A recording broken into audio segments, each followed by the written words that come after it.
Magandang hapon, ako po muli si Benison Estareja. Meron tayong update regarding pa rin sa ating monitor na si Severe Tropical Storm Opong with international name na Bualoy as of 5 p.m. araw ng Biyernes.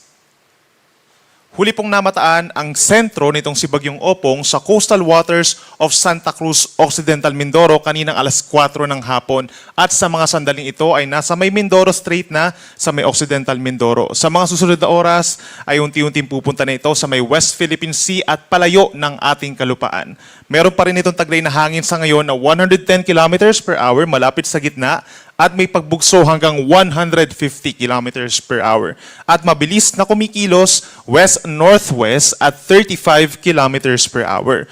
Base po sa ating latest satellite animation, itong mga kulay orange at kulay pula, associated po yan sa mga matataas na mga clouds at associated din sa mga minsang malalakas na mga pag-ulan. Kaya kitang-kita po affected ng mga pag-ulan dahil kay Opong, plus ang habagat or southwest monsoon na siyang pinalalakas nito, ang malaking bahagi ng Luzon and western section of Visayas. At nakikita na rin natin yung improving weather conditions over the eastern sections. Kabilang na dyan ang Bicol Region, Caraga Region, and eastern Visayas ngayong gabi. Samantala, meron din tayong nakikita mga kumpul ng ulap or cloud clusters dito sa may silangan po ng Visayas. Inaasahan yung unti-unting pagpasok nitong cloud cluster sa ating area of responsibility at posible rin magpaulan sa mga susunod na araw. Kaya patuloy po natin itong i-monitor.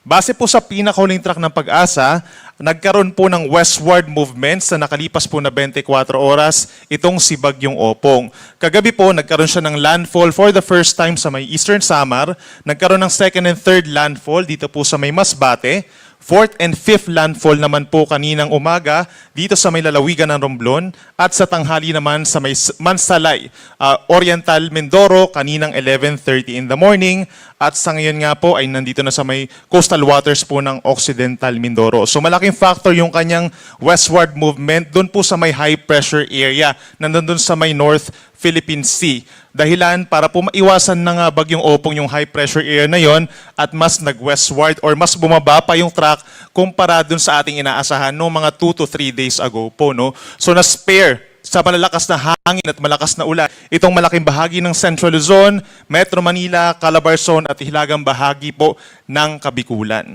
Samantala, unti-unti na nga angat ang bagyo, kikilos west-northwest in the next 24 hours and possibly within the next 12 hours or bukas ng umaga ay maging isang ganap na typhoon na muli ito. No? At unti-unti nga lalakas, possibly hanggang 130 kph hanggang sa makalabas ng ating area of responsibility bukas ng umaga or tanghali. Pero pagdating naman sa lawak ng bagyo, kung mapapansin po nila, nasa 440 kilometers yung kabuang radius po niya at yung diametro halos 900 kilometers. Kaya apektado pa rin po ng malalakas na hangin itong malaking bahagi ng Luzon and Visayas, lalo na dito sa may sentro kung saan malapit nga yung bagyo, itong Mindoro Island at maging itong northern portion ng Palawan sa mga susunod na oras. At dahil dyan, meron po tayong nakataas na wind signal number 3 pa rin dito sa Occidental Mindoro and Calamian Islands sa mga susunod na oras. Mabagyo pa rin po, no, may kalakasan pa rin ng hangin, posible pa rin makapagpatumba ng mga poste ng kuryente at puno at makasira ng mga istruktura, lalo na po yung yari sa kahoy. Signal number 2 naman, or pabugso-bugso pa rin ang mga hangin sa mga susunod na oras sa Southern Cavite, gayon din sa buong Batangas, Oriental Mindoro, buong Marinduque, western portion ng Romblon, Cuyo Islands at sa extreme northern portion ng mainland Palawan. Habang meron naman tayong signal number 1 pa rin sa buong Pangasinan, southern portion of Aurora, Nueva Ecija, Tarlac, Zambales, Bataan at Pampanga. Signal number 1 din po dito sa Bulacan, Metro Manila, ibinaba na po natin ito signal number 1, gayon din ng Rizal, natitirang bahagi pa ng Cavite, buong Laguna, signal number 1, at dyan sa amin sa Quezon, signal number 1 sa ngayon.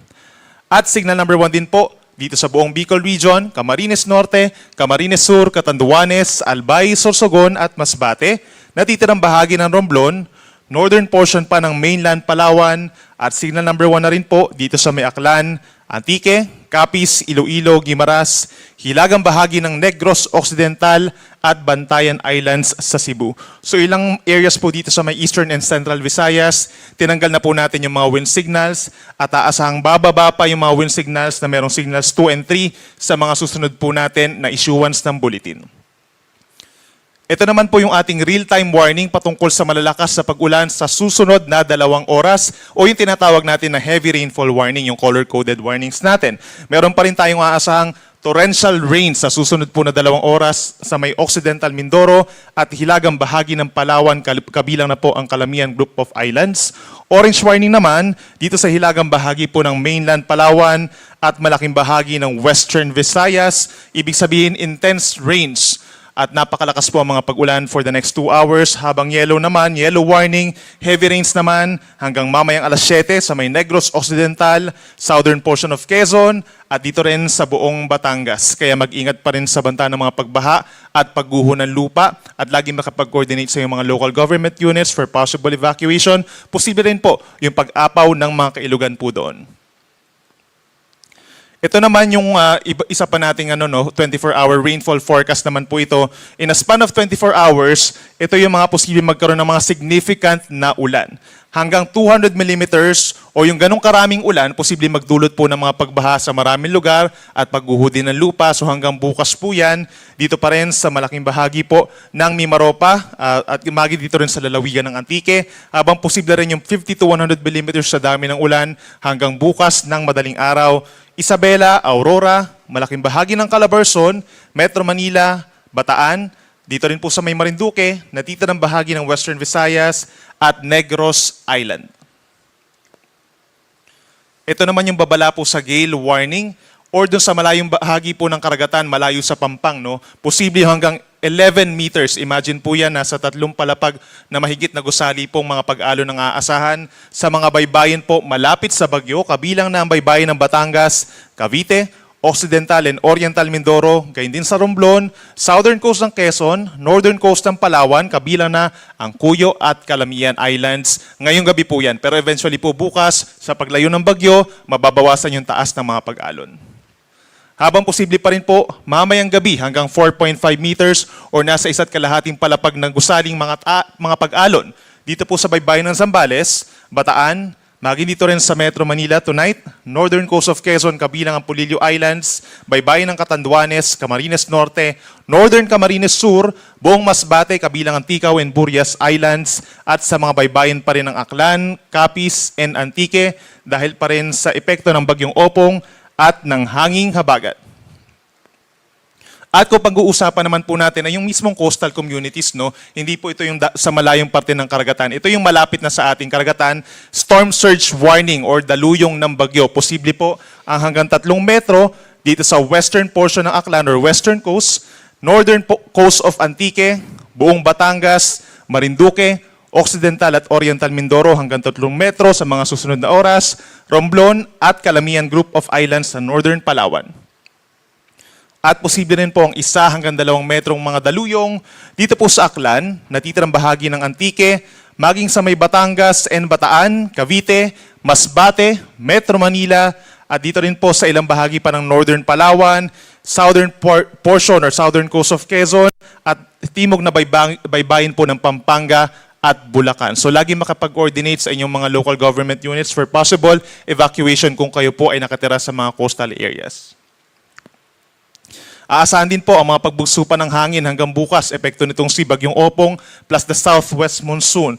Luzon, Visayas, Zamboanga del Norte, Misamis Occidental and Misamis Oriental, Camiguin, Caraga Region and Davao Region, meron pa rin pabugso-bugso ng hangin at mostly galing na po ito kaya habagat at ay kay Bagyong Opong po. And then by tomorrow, buong Luzon and Western Visayas, meron pa rin pagbugso ng hangin, dulot na lamang ng habagat dahil nakalabas na ng ating PAR itong si Bagyong Opong.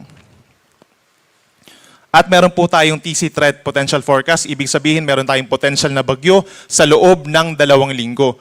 Yung ating possibility of forming another bagyo within the next 3 to 4 days, maliit lamang po. No? However, sa mga unang araw ng Oktubre, posibleng may babuong low pressure area sa may silangan po ng Visayas sa loob ng ating area of responsibility. And the first few days of October, kikilos po ito palapit dito sa may Luzon.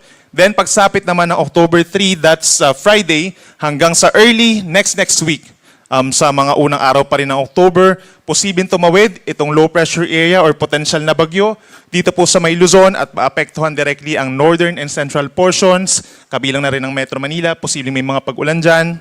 Pero posible pa rin po na mabago yung senaryo natin regarding dito sa ating TC threat forecast. No? Lagi po tayo magantabay sa mga pagbabago, sa mga mabubuong potential na bagyo sa ating bansa. But for the month of October, posible pa rin ang 2 hanggang 3 bagyo.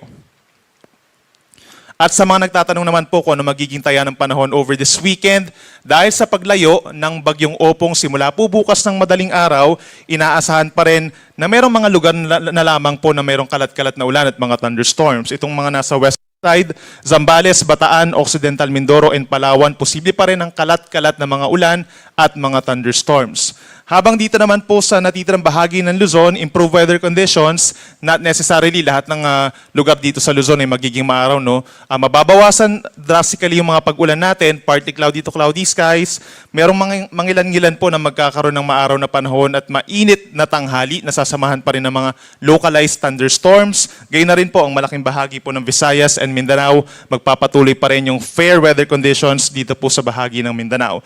Then sa Sunday po, mainit na easterlies naman ang sasalubong sa malaking bahagi ng bansa. Ito yung hangin galing sa silangan, mainit, so ibig sabihin, ideal na muli yung pamamasyal no, at yung ating mga outdoor activities pagsapit po ng Sunday throughout the country, but make sure pa rin na meron dalang payong for possible isolated rain showers or thunderstorms. At yan muna latest mula dito sa Weather Forecasting Center po ng Pag-asa. Next update po natin ay mamayang 8:00 ng gabi. Ako muli si Benison Estareja. Mag-ingat po tayo.